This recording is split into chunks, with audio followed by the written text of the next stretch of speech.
I want to say a little bit about the system of meditation, which we call in Tibetan Lojong, or pretty ineffectively translated into English as mind training, but there's not much alternative to that, unfortunately. So we'll call it Lojong. Lojong is a system that was brought to Tibet effectively by a great master called Atisha, and I want to say a little bit more about Atisha later. So he brought this system to Tibet about 1040. So let me give the context for this teaching, because it's so important, it's so useful and so wonderful, but it's easy, of course, like all such things, to misunderstand. So I want to give a little bit of context to it first before explaining a bit about its essence. Because you see, Lojong is a Buddhist teaching. I mean, that sounds really silly to have to say that in the context of YouTube's on Buddhism, but Lojong is a Buddhist system. It's actually a Mahayana Buddhist system, part of the Mahayana teachings. And it's like such teachings, it is a method of following the path to Buddhahood. The essence of the Mahayana as a whole, what makes us follow the Mahayana, is when we resolve that we follow the path, not just for our own liberation from suffering, but to achieve Buddhahood for all. A state in which we are endowed with exactly the qualities of compassion and wisdom and power we need to be able to assist others in their journey to liberation from suffering. All what we resolve is, in that way, is called, summarized in the Bodhisattva vow. And mind training, as you'll see, as I explain its context, is simply a means of preserving, extending, and developing the Bodhisattva vow, in us, causing us to journey along the path to Buddhahood.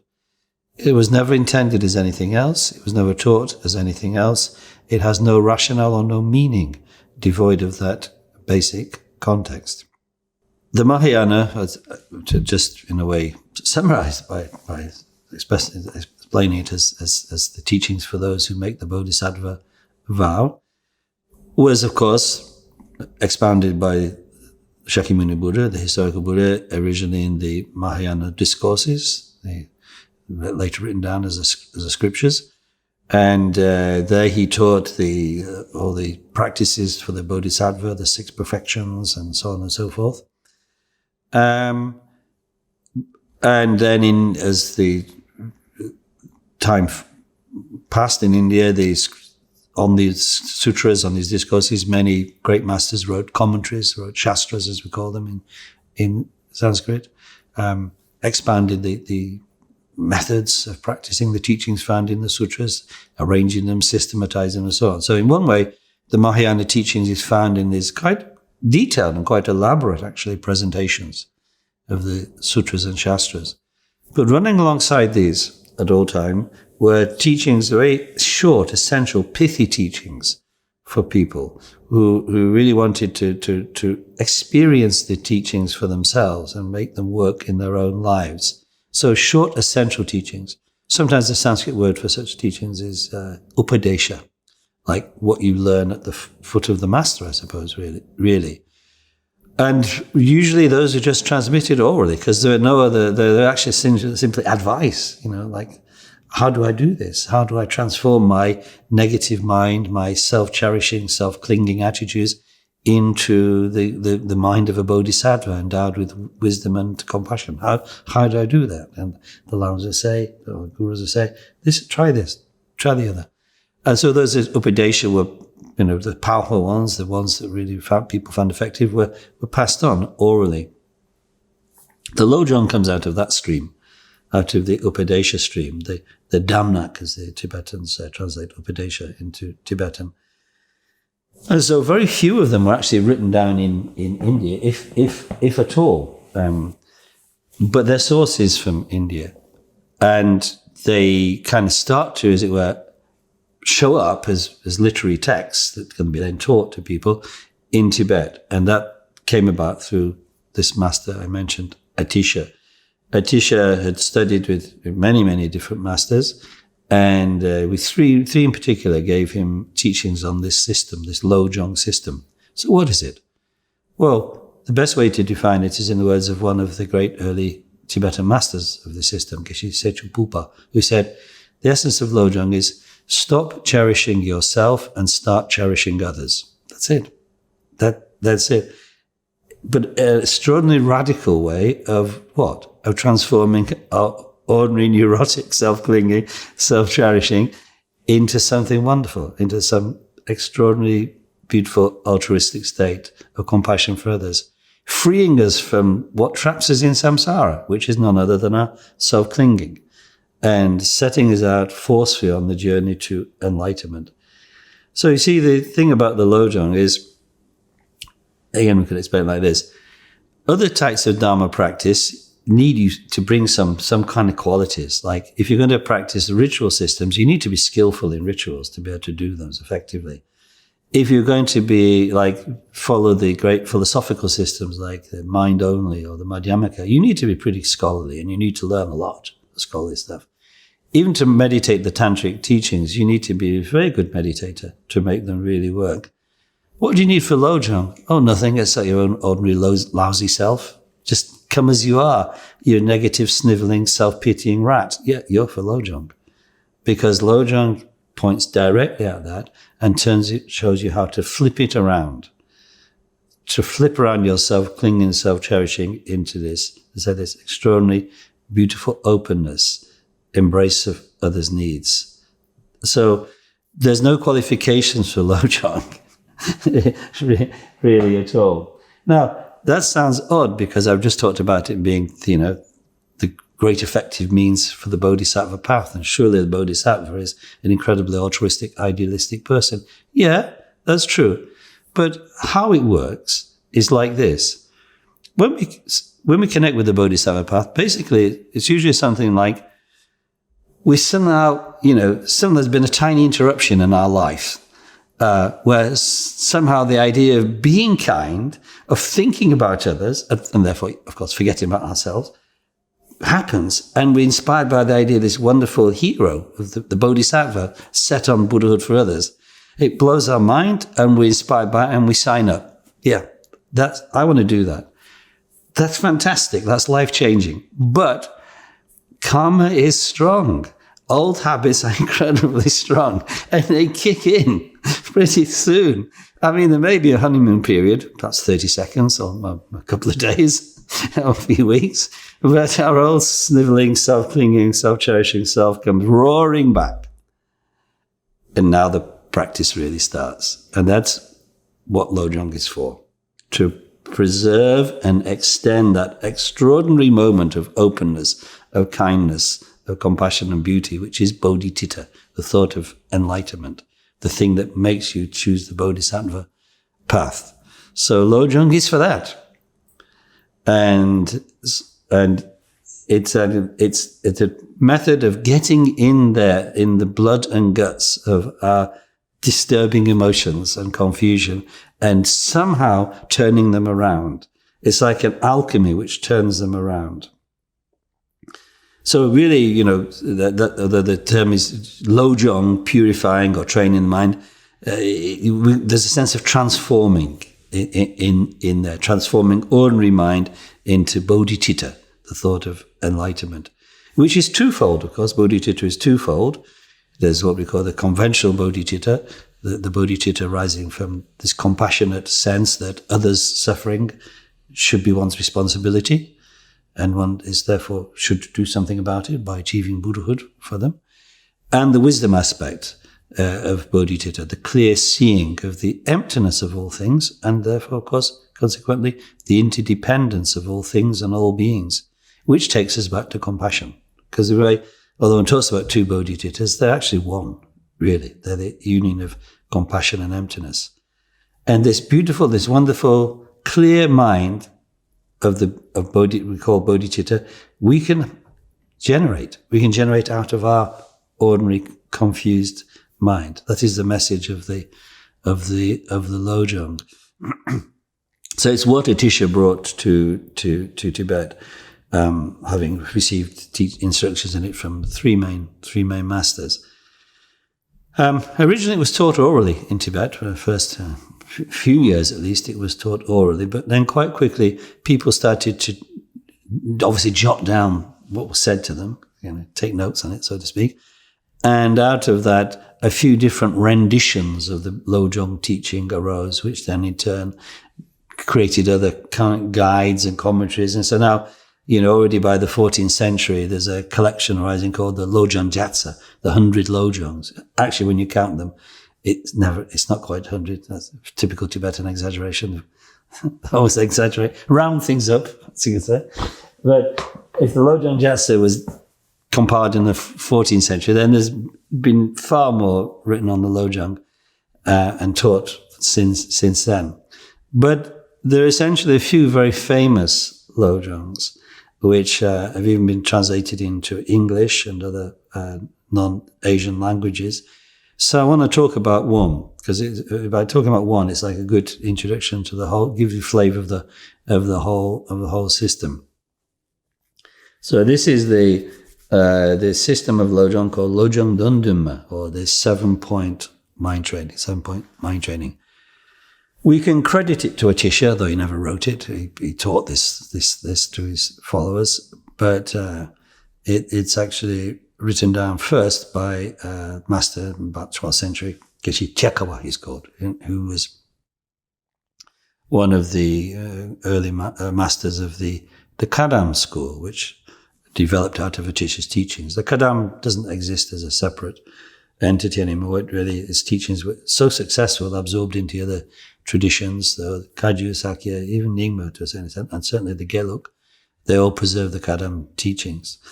But for a while, it was very, very famous, the Kadam, as an independent school. So Geshe Chekawa wrote this Lojong Dundum, the 7 points of mind training. And it's probably the most famous and most comprehensive guide to Lojong. It's so comprehensive that, in fact, if we chose no other practice than the Lojong, this would be enough. After Geshe Chekawa, plenty of people have written commentaries on it. Lama Jampa wrote a commentary. Geshe Secho Pulpa wrote a commentary. The fifth Shama Rinpoche, Kunju Yonat, wrote a commentary. Jamgon Kongtrul wrote a commentary in the 9th century. And recently, in fact, even our own master, Kamatin Rinpoche, has now written a commentary in Tibetan about it. So and there are probably numerous others I haven't even detailed. So Lojong Dundum is 7 points, and without labouring it too much or giving into too much detail, I'll just express a little bit about these seven points. So first point is actually simply, as it says in the root text itself, train in the preliminaries. As before you start the main methods of generating bodhicitta, main meditation methods of transforming your mind into bodhicitta, you need to kind of get some grounding. There's certain things you need to clear away, certain kind of undergrowth or obstructions you need to clear away to create a space for applying the practice properly. And so the preliminaries, actually the general Dharma preliminaries of contemplating the preciousness of human birth, impermanence, suffering and its roots in karma and so on, the general common preliminaries that we follow in Dharma as a basis for more or less all practices. So we need to instill those in ourselves. And also, in some versions at least, with this first preliminary goes also the instruction to develop confidence and faith in the lineage of transmission, the power of the teachings as represented by those who held it. So we can invoke the power of the lineage according to some explanations of that preliminaries. Then the main part. The main part is none other than, is twofold, because it's how to first of all generate ultimate bodhicitta and then conventional bodhicitta. Now, here's something remarkable about the Lojong, unique to it in a way.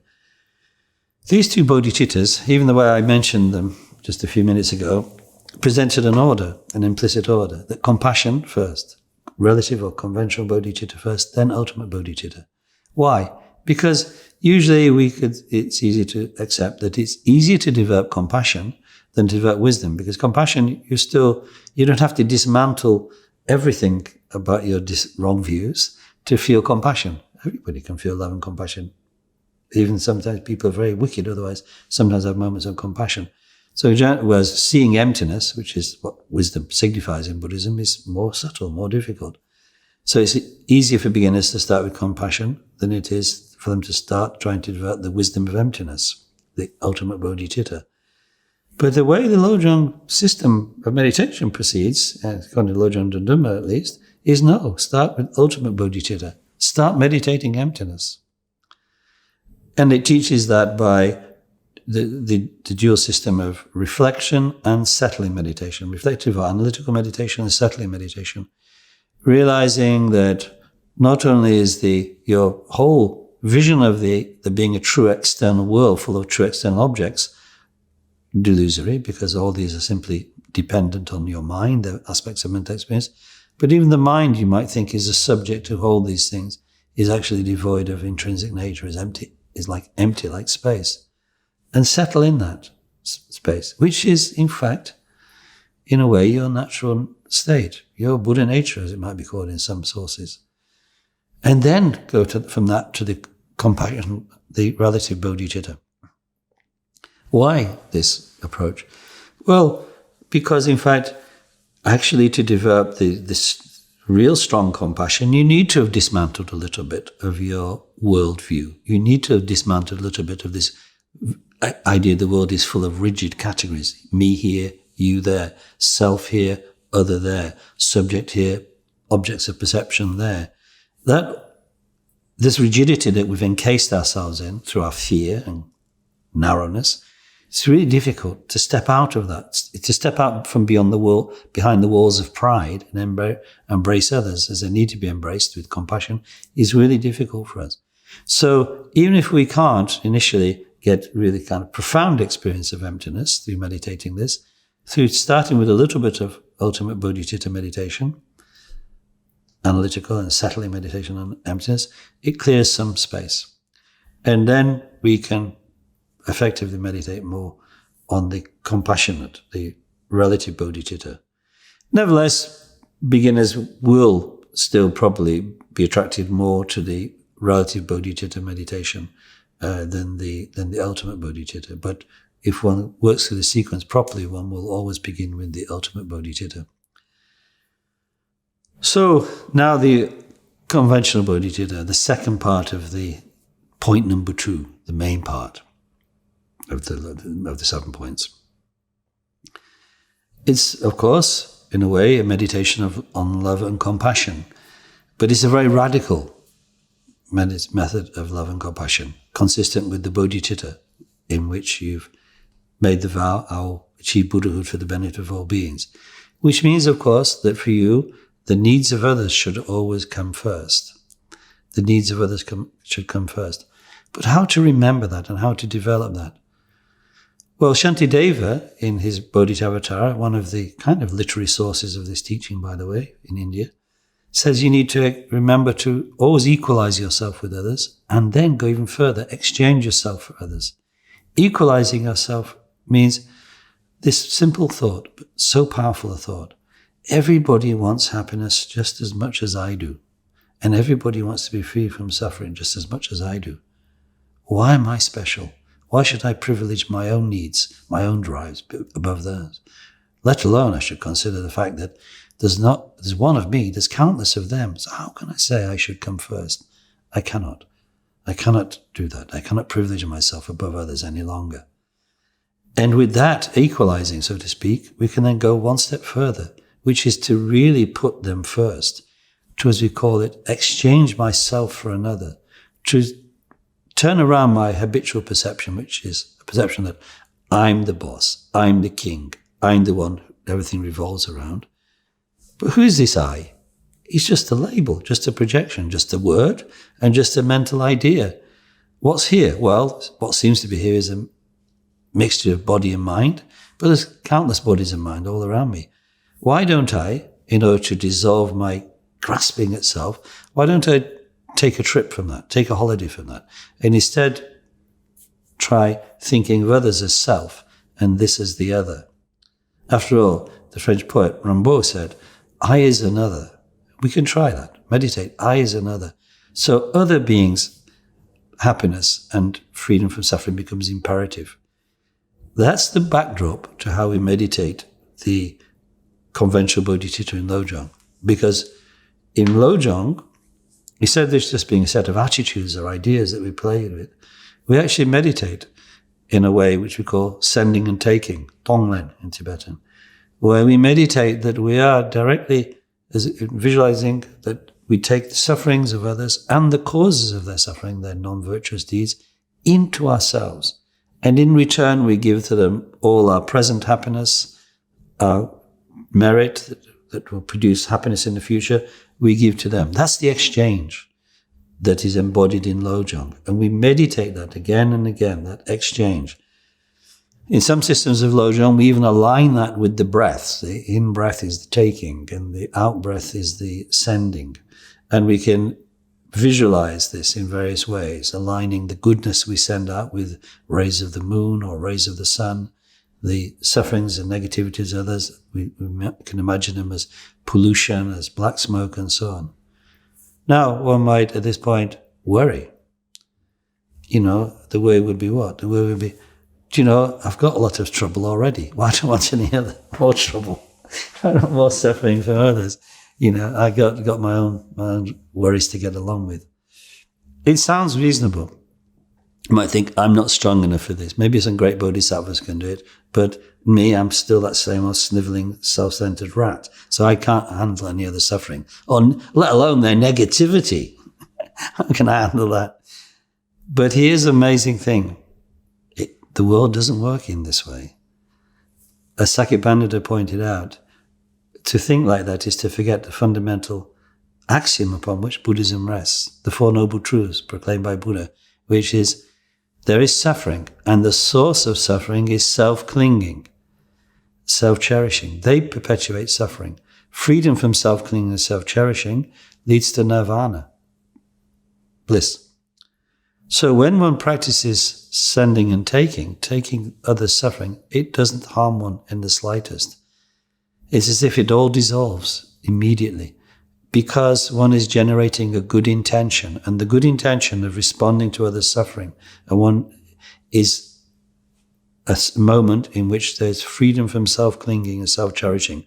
They can't coexist with that truly altruistic, that truly selfless moment of mind. So that selfless moment of mind cannot produce negativity. It cannot give rise to negative fruit. So no suffering can come. So, in fact, only happiness comes from this. That's why it's said in some places, Bodhicitta is eternal joy. And the sign of practicing this effectively is you become more relaxed and more joyful. It's amazing, you see. You don't need to do any self-love, any self-compassion, any of that. That just perpetuates more suffering, more attention to self, more self-clinging, more self-cherishing, more suffering. But in a way respond to others with love and compassion, and even this radical openness of Tonglen, and compassion will arise. Of course, if somebody is kind of very self-doubting and very self-critical, they need to emphasize very much the teaching on Buddha nature, to remember and recollect their fundamental qualities. And perhaps to them, initially in this meditation, they should emphasize more the giving, the sending. And only when they feel confidence, then they can move to the taking. Everything's always varied and applicable by people in different ways. But the general sense of the system is that only joy should arise. And we'll know we're practicing effectively when we have a joyful mind. So that is the conventional bodhicitta, the second, along with the ultimate bodhicitta. They are the main part of the practice. And then the third point of Lojong is taking negativities onto the path. Okay, it's all very well, our meditation is working, but there's stuff happens in the world. Bad things happen, negativities happen. And this can send us scurrying back to our little castle of self-defense, of narrowness, of ego clinging, because the world seems to be a big, bad and dark place, and all these big, bad and scary people wearing strange coats are chasing us. Maybe they're waving things. Maybe they intend to do harm to us. Maybe somebody's being mean to us. Maybe somebody doesn't like our new hairstyle. Whatever it is, there's lots of big and bad things that can happen. And we feel we need to protect ourselves from that, and we need possibly also to retaliate on that. No. Lojong says, no. Such a thing would destroy, of course, the whole purpose and the whole blessing that Lojong begins to. So Lojong says, you can transform all that. Transform all negativities into the path. Not just like neutralize them, but they can become part of your path. They can strengthen you, help you to follow the way. And right away it says, in the root verses, when negativity happens, drive all blame into one. Drive all blame into one. And this, from the point of view of the ordinary small economic-minded, self-protective mind, it's crazy. Drive all blame into one. Well, I'm not responsible. No. But you see, driving all blame into one means you don't indulge in a retaliatory mind or a self-protective mind. Whatever happens to you, you accept and use it to subdue your self-clinging. So it doesn't really matter whether, technically, so to speak, it was your fault or somebody else's fault that this negativity comes in your life. You forget that economic calculus and instead think, how can I turn this into the path? And there's always a way, when something happens, even if it seems somewhat unjust, then you can use it to further expose your self-clinging, self-pity mind and let go of it. So drive all blame into one. Basically, self-clinging, self-cherishing is the root of our sufferings.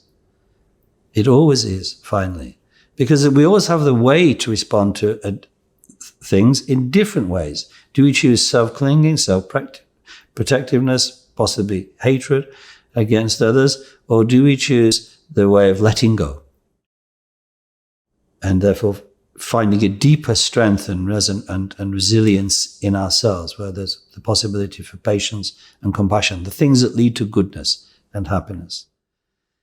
And the corollary of that is we should always, as the teaching says, always be grateful to others. Everybody who comes into your life, whether intending good or not even, has something to teach, has something to offer us. Always be grateful to others. I mean, to our parents and teachers and friends and so on, people whose music we like, or poetry, or whatever it is, movies, we can feel grateful, yeah. But and that's good, we should. But also to those people who don't intend us goodness and well-being and welfare, we should be grateful. The person who, for instance, diminishes your pride by something, is he a harm doer or a benefactor? Actually, of course, he's a benefactor. Because pride keeps us tight, keeps us narrow, keeps us imprisoned in suffering. But when we can let go of pride, because somebody said something disrespectful or whatever, we've been released from a tremendous burden, carrying that heavy ego around with us all the time. They've enabled us to let go. And there's a million other examples we could think of. So drive all blame into one and be grateful to others. If you can apply the ultimate bodhicitta perspective of that all phenomena are naturally empty, you can use this also for taking negativity onto the path. But for beginners like ourselves, drive all blame into one and be grateful to everybody. Those are the key teachings. And again, it's like I made this point earlier, the Lojong is like an alchemy. Take what seems to be negative and difficult and transform it into the path to enlightenment. And then the fourth Lojong, fourth point of the 7 points of Lojong, is called the application throughout life. How do we apply the teachings throughout life? There are 5 points. First is what we call the force of impetus. That means you should always begin with your bodhicitta motivation, your resolve. The most important thing for you is the most important driver. The thing that should get you out of bed in the morning, for instance, is bodhicitta. So enter into any new engagement, any new sphere of activity, any new relationship even, everything with bodhicitta first and foremost. And this way, so you're gradually bringing your life into the sphere, you're transforming it into the path, whatever it is, you see. Even if you get a new job or a new secular responsibility, start with bodhicitta, and it will bring that seemingly non-dharma thing, non-spiritual thing, into the path. Second, force of familiarization, which means recall that. Keep coming back to your starting point. If you began the day, so to speak, with bodhicitta as first thought, check in with it throughout the day. Come back to that point. And then thirdly, we have what's called the force of positive deeds. Even little small incidental things can strengthen your bodhicitta resolve, can push you further along the path. So see where the opportunities, even if it's like just giving a glass of water to somebody or helping somebody across the road, or a big thing. Always see, I can do something virtuous with this. I can do something positive, something creative. Don't see your life as full of random, unconnected things which don't add up to anything. You can make your life add up, and all the seemingly disconnected, disparate things, you can make them all add up to the path. So collect them, bring them in, as it won't say. And then fourthly, we talk about the power of reproach, sunjin in Tibetan. It means see where your self-clinging is causing trouble, and always acknowledge that. Where whenever you see the habit of self-cherishing and self-clinging and negativity towards others happening, don't let it. Immediately spot it and kind of let go of it. Drop that immediately from your hand. Don't allow negativity or resentment or these things to fester. Fifth, the power of dedication. Just as at the end of all Dharma practices or prayer sessions, whatever, we dedicate the merit, as it said. We take the goodness, the virtue we made, and dedicate it to our goal of Buddhahood for others. Do that with everything, both formally by at the end of meditation or study sessions, and just generally one should think. For instance, at the end of the day, when one adds up all the deeds of the day, whatever good you've done, you should dedicate it. Think, may this contribute to me achieving enlightenment for others, and they achieve enlightenment too through this. So those are the 5 forces. Now in the Lojong, actually, it also explains, Lojong Dondunma, how we can use this at the time of death as a kind of preparation for an entry into the experience of death. I'm not going to go into that here because it's not really the time to do so. But it's important to know that in the Lojong there is even this resource for making death part of the practice. And again, it signifies how incredibly practical the Lojong teaching is. And then the 5th point is we call the measurement of mind training. How do you know if it's working? Now you see, other types of Dharma system, you can see in some ways. Like if you've been studying with learned Khenpos and Geshes, like the Madhyamaka, you either know the arguments or you don't. And if you've been doing rituals, you can either do those rituals or you can't. But Lojong, it's not rituals, it's not study. So where do you find out? Well, in one way, your conduct is, of course, a disclosure, but actually your mind is the one. Because like this, if your disturbing emotions are increasing, no matter that you think you're practicing Lojong, you're not. You're doing the opposite. If your disturbing emotions are diminishing, the Lojong is working.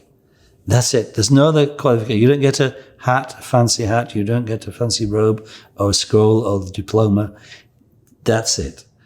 Is your negative self-clinging mind going down or going up? You see, because we can be practicing Dharma, thinking we're being effective. But if our neurosis, our self-clinging is increasing, it doesn't matter what we know or what we can technically do. That's the key thing. It's our heart. Again, on this measurement of how your training is going, there's this line in the root text, rely on the principle of 2 witnesses. 2 witnesses are like others' testimony to your behavior. The other witness is your own mind. And you see, of these 2 witnesses, it's the second one that's really reliable, because others only see you externally. So, with a little bit of self-discipline, where you'd be frowning before you can look smiley and happy, shiny, kind of nice, speak nice, gentle, speak in a soft spiritual voice. You can learn those routines and get them down to be a spiritual person. I think there's probably workshops for that. You can join in. But what is your mind? Your mind can still be the same festering heap of contempt and hatred and negativity and jealousy and ambition, even with that wonderful spiritual externals. So your mind, how it is the real witness. That's what we've got to know. So, and another point is, as it said in the measurement, even when disturbed, if you can correct it, regain your balance, you're a good Lojong practitioner. It's like, we're very rigid. We like things to be just so. And we're blown off course when things just vary a little bit. We feel challenged. We feel frightened. We rush to the kind of our security at that time. But for Lojong practitioner, they should be supremely flexible. They can handle whatever they stumble upon because everything is the path. People being good to you, it's the path. People being bad to you is the path. For training, for letting go of self-clinging and self-cherishing. It is really, I have to say, it's all good in Lojong. And then, so this is the measurement of mind training. And the 6th and 7th points are kind of in a way rounding off the text. The 6th point is what is called technically the pledges of mind training. Now, that's wrong. Samaya, there can't be a Samaya. Samaya is a tantric word with the pledges made when you're receiving initiations. But it's deliberately chosen here because although the Lojong is a non-tantric system, as I've already explained, it's very powerful and very important, and you need in a way to feel a certain discipline of maintaining that wonderful, compassionate, altruistic mind of Bodhicitta. So you need to feel that you're observing that, keeping the Bodhisattva vow going, essentially. So in the series of lines connected with preserving the mind, the pledges of mind training, or the Samaya mind training, there's lots of stuff about watch out for behavior that undermines, that corrupts the mind training from within. Like behavior that you may engage in to try to prove to others you're a great practitioner beyond all social propriety and convention. But in fact, you're just being kind of sloppy and indulging your ego. So there's a lot there in that section about that. And then seventhly, the final section, 7th point, is like labja, it's like extra advice on Lojong. So it's like parting lines of advice for how to be a Lojong practitioner effectively.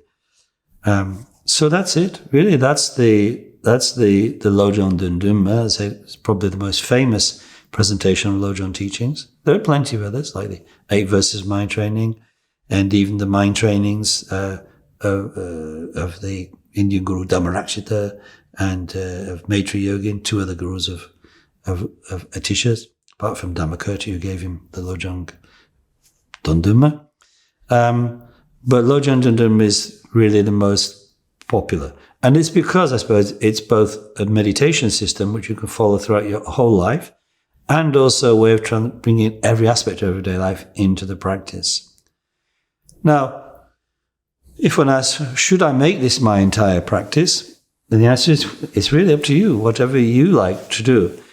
Does everybody who practices do so? No. For quite a few people, they use it as a kind of, as one part of their practice. They may also, of course, be practicing Vajrayana alongside this. And that's very good because the Lojong, in a way, helps to keep your Vajrayana practice on the straight and narrow, in the sense that you remember it is always an expression of your Bodhisattva vow.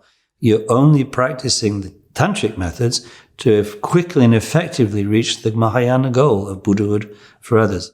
And if you're versed in Lojong, if you have meditated on it, if you know its precepts, you'll be able to do that. You'll be able to, as it were, cut through any self-deception that might otherwise creep into your practice of Vajrayana by always, as it were, aligning yourself with the values that are taught in the Lojong. Those values of cease clinging to yourself and start cherishing others.